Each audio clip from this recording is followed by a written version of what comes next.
अस्सलाम वालेकुम नाज़रीन, आप सियासत.pk देख रहे हैं। कुछ बहुत अहम तरीन तफसीलात और खबरें आपके साथ शेयर करेंगे। मंगल को या तो मुलाकात या एक बड़ी तहरीक का आगाज, इसके साथ साथ बड़े पैमाने के ऊपर क्रैकडाउन की धमकियां और अलीमा खान का एक बड़ा इंपॉर्टेंट बयान, इमरान खान को क्या धमकी दी गई वो भी आपके सामने रखेंगे सोराब बरकत के हवाले से, हमारे लीडिंग एंकर सियासत.pk के। और बहुत इंपॉर्टेंट है कि सबसे पहले आगाज वहां से करें और सोहराब के केस के हवाले से आपको अपडेट करें।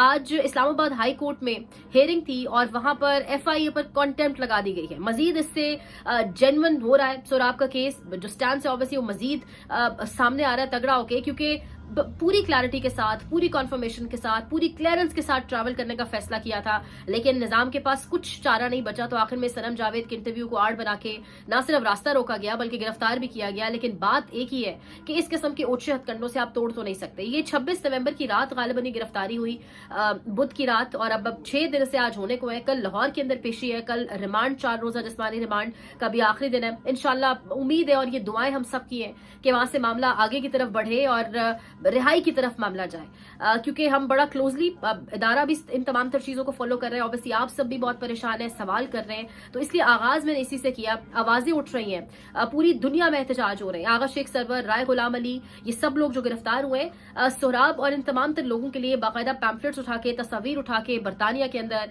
जहां पर इमरान रियाज खान खुद मौजूद थे, साबिर शाकिर मौजूद थे। एक तो उन तमाम तर लोगों का बहुत शुक्रिया।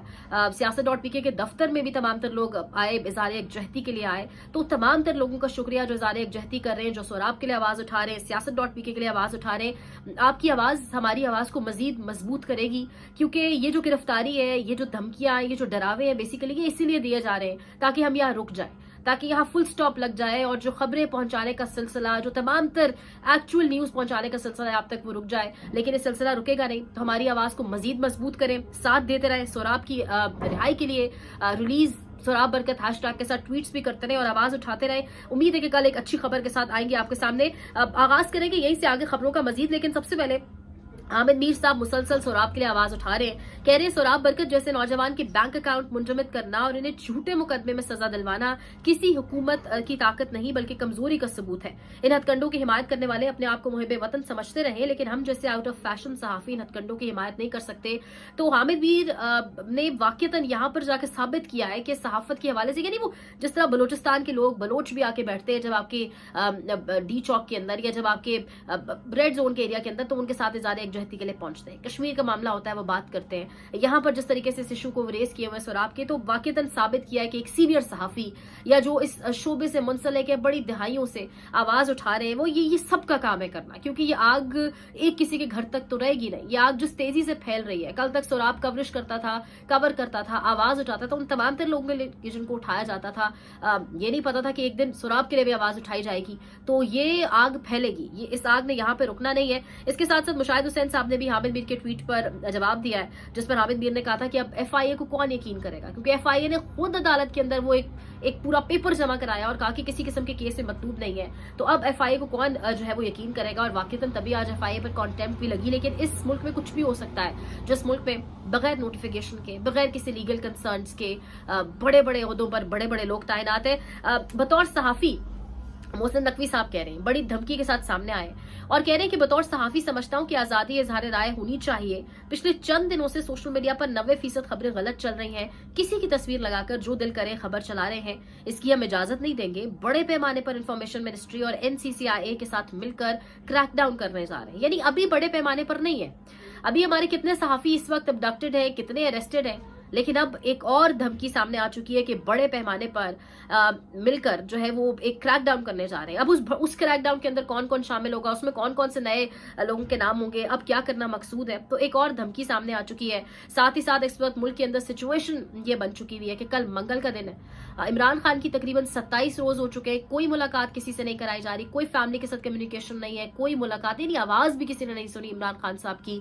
अब तशवीश बढ़ रही है और इस तशवीश को बढ़ाने में इस पूरे निजाम का बिल्कुल बराबर हिस्सा है। और बैनुल अक़वामी मीडिया भी इस पर बात कर रहा है, भारतीय मीडिया और अफ़गानी मीडिया से प्रोपेगेंडा कर रहा है। कल के दिन की, मंगल के रोज की, यानी 2 दिसंबर की मुलाकात को बहुत करीब से देखा जा रहा है। हबीब अकरम साहब क्या कह रहे हैं कि कल अगर मुलाकात ना हुई तो क्या हो सकता है, ये सुनिएगा। देखिए, अगर तो इमरान खान साहब से इनकी मुलाकात हो गई तो ये भी एक मामूली बात नहीं है, और अगर ना हुई तो मौजूदा हालात में अब ये भी गैर मामूली बात हो चुकी है। अगर ये मुलाकात हो जाती है तो फिर तो मामला आगे की तरफ चल पड़ेंगे ना। इमरान खान साहब ज्यादा से ज्यादा क्या कहेंगे कि जनाब कोई आप तहरीक चलाएं, कोई कोई तारीख देंगे या कुछ और बात करेंगे, इस तरह की बात होगी ना। तो ये तो एक सियासी अमल है जो आगे की तरफ बढ़ेगा। दूसरा हिस्सा है कि मुलाकात नहीं होती, तो मुलाकात नहीं होगी तो ऑटोमेटिकली आप समझिए कि यहां से तहरीक का आगाज हो जाएगा। क्योंकि इसके जो कुछ हो चुका है, आप एक वजीर आला है, मुंतखब की आदत है एक सूबे की, वो एक अपने लीडर से मुलाकात करना चाह रहा है और मुसलसल उसको रोका जा रहा है। कितनी देर तक कोई शख्स ये बर्दाश्त करेगा कि वो वजीर आला हो और उससे रोजाना की बुनियाद पे एक इंस्पेक्टर आके कह दे कि चलें जी आप घर जाएं। मोहसिन नकवी साहब नोटिफिकेशन के हवाले से कह रहे हैं, जहां भी हम सब ख्वाजा आसिफ साहब की ट्वीट को मद्देनजर रखे हुए और वो कह रहे हैं कि किसी किस्म की अननेसेसरी जो है वो एग्जैजरेशन की जरूरत नहीं है। ख्वाजा आसिफ साहब ने एक ट्वीट तो कर दिया, लेकिन सवाल ये उठता है कि शहबाज शरीफ साहब एक अननेसेसरी दौरे यानी बहरीन और फिर लंदन में कयाम को बढ़ा क्यों रहे हैं, क्यों वापस नहीं आ रहे, क्यों यहाँ पर नोटिफिकेशन के बगैर मामला को आगे चलाया जा रहा है और लीगल लकुनाज जो है वो उठाए जा रहे हैं। अब मोहसिन नकवी साहब कह रहे हैं कौन सा नोटिफिकेशन, अच्छा है इन्हें थोड़े दिन करने दें, चंद लोगों की दिहाड़ी लगी हुई है, लगी रहने दें। आइन में एक नया इदारा बन रहा है, पूरा सिस्टम बनने में दिन लगते हैं, घंटे लगते हैं। ये तो नहीं हो सकता कि बटन दबाएं और हो जाए। तो ये इस किस्म की बातें अब की जा रही है, कहा जा रहा है कौन सा नोटिफिकेशन, यानी वैल्यू ही नहीं है ना। इस मुल्क में क्या नोटिफिकेशंस और क्या लीगल चीजों की वैल्यू है। यहाँ पर जो दिल करता है, जिस तरीके से ताकत के दवाम को बढ़ाना है, जिस तरीके से आगे चलना है, उसी तरीके से चला जाएगा। ये इस वक्त तमाम तर सिचुएशन एक तो बनी हुई है। दूसरी जानिब अगर आपके सामने खबर रखें तो अब इस वक्त सिचुएशन ये है कि गवर्नर राज की बातें बहुत जोरों शोर से हो रही है और इसीलिए जो है बाकायदा ये पैगाम भी सामने आ रहे हैं कि अगर मुजम्मिल सौर वर्दी कह रहे हैं कि अगर मंगल वाले दिन लॉ एंड ऑर्डर का इशू पैदा हो जाता है, कोई तसादम हो जाता है सिक्योरिटी फोर्सेज और पीटीआई के दरमियान, तो फिर इमरान खान को बलूचिस्तान शिफ्ट करने की तैयारी है। इस सूरत में कहा जाएगा कि इन्हें अडियाला में रखना मुमकिन नहीं, बुशरा बीबी अडियाला जेल में रह जाएंगी। तो ये नए प्रोपेगेंडिस्ट, नए लोगों को मैदान में उतारा जा रहा है, गालिबन डराने की कोशिश की जा रही है पीटीआई वालों को। खबरदार मंगल को जमा हुए अडियाला के बाहर अगर हुए तो या तो इमरान खान को हम बलूचिस्तान शिफ्ट कर देंगे या मामला कुछ, यानी इस किस्म की बातें अब जानबूझकर जो है वो करवाई जा रही है। दूसरे जाने पर आपको सुनवाया कि हबीब अकरम साहब क्या कह रहे हैं कि कल या मुलाकात है या तहरीक का आगाज है। तीसरी जाने नवाज शरीफ साहब को ऑल ऑफ अ सडन किसने मैदान में उतारा, क्यों वो एकदम से जंप इन करके सामने आ गए, बड़ा इंपॉर्टेंट है यहाँ पर देखना। नवाज शरीफ साहब के भी तर्जुमान मैदान में उतार दिए गए। हमाद हसन कह रहे हैं पिंडी की जानिब से कहा गया कि आप परफॉर्म नहीं कर रहे, करप्शन हो रही है, नेशनल एक्शन प्लान पर जिम्मेदारी पूरी नहीं हो रही। जवाब में कहा गया कि आपने हमें परफॉर्म करने कब दिया, आपके मोहसिन नकवी अपने हैं, आपके वजीर खजाना अपने लगाए हुए हैं। और फिर नवाज शरीफ ने यह कहा कि अगर बाकी लोग नहीं पकड़ने तो इमरान खान को भी छोड़ दें। यानी ये स्टेटमेंट के साथ क्यों मैदान में उतरा जा रहा है। एक जानिब ये भी कहा जा रहा है कि कोई विंडो ओपन हो चुकी है पाकिस्तान तहरीक इंसाफ के साथ एस्टैब्लिशमेंट के मुज़ाकरात की, दूसरी जानिब ये सब कुछ किया जा रहा है। तो ये चीज़ें बड़ी इंपॉर्टेंट है। साथ ही साथ सोहेल आफरीदी ने कल के हवाले से ये भी कह दिया है कि जो MNAs और MPAs और सेनेटर मंगल के दिन इस्लामाबाद हाई कोर्ट और फिर अडियाला के बाहर नहीं होंगे, इसको हम नेम एंड शेम करेंगे। तो कल का दिन ऑब्वियसली बड़ा टर्निंग पॉइंट भी साबित हो सकता है, बहुत कुछ कल के दिन में सामने आ सकता है। नवाज शरीफ का मैदान में उतरना और फिर साथ ही साथ आसमा शराजी साहिबा का ये कहना कि एक बड़ी चाल, आसमा शराजी साहिबा कह रही है कि एक बड़ी चाल जो है वो चली जा चुकी है। साथ ही वो अब सिविलियन बालादस्ती की बातें करती दिखाई दे रही है। वो कह रही है कि हर 10 साल के बाद हम फिर 0 पॉइंट पर आकर खड़े हो जाते हैं। 10 साल की नाम नहाद जमहूरियतें, 10 साल के मार्शल लॉ और अब 10 साल हाइब्रिड निजाम का तजुर्बा। तो सिविलियन बालादस्ती की बात आज वो आसमा शराजी कर रही है, जो अपने प्रोग्राम में एक टाइम पे खुशी मना रही थी गालिबन 4-5 महीने पहले कि जितने भी ओवरसीज ने काजी फायदीसा के पहुंचने पर एहतजाज किया, उन सबको अब डिपोर्ट करने की तैयारी है। तो खुश थी वो कि पाकिस्तान आएंगे वो सारे और उन सबको भी टॉर्चर किया जाएगा। लेकिन आज वो आसमा शराजी सिविलियन बालादस्ती की बात कर रही है। आज नवाज शरीफ के तर्जुमान मैदान में उतर आए। तो यानी कोई अनबन क्या चल रही है या मामला किस तरफ है, वो ये भी बता रही है कि एक बड़ी चाल खेली जा चुकी है। अब इसमें कितने प्यादे मारे जाएंगे, बादशाह को मात मिलेगी, इसका फैसला वक्त और हालात करेंगे। बादशाह कौन है, किसको मात होगी, ये मैं और आप ऑब्वियसली हम सब बहुत बेहतर तरीके से जानते हैं। हालात इसमें बहुत क्रूशल है, चाहे वो गवर्नर राज की बात केपी के अंदर हो। गवर्नर राज की बात जब केपी के अंदर हो रही है तो साथ ही साथ कश्मीर में कोई मुकमुका होने जा रहा है, उस हवाले से भी बात हो रही है। नजम सेठी साहब कश्मीर में मुकमुका के हवाले से क्या कह रहे हैं, ये सुनिएगा। तो अब मेरा ख्याल है ये जो कश्मीर में जो कुछ हुआ है, जो तब से आ रहे हैं, मैं इत्तेफाक करता हूँ उनके साथ कि वहाँ कोई मुकमुका हुआ है।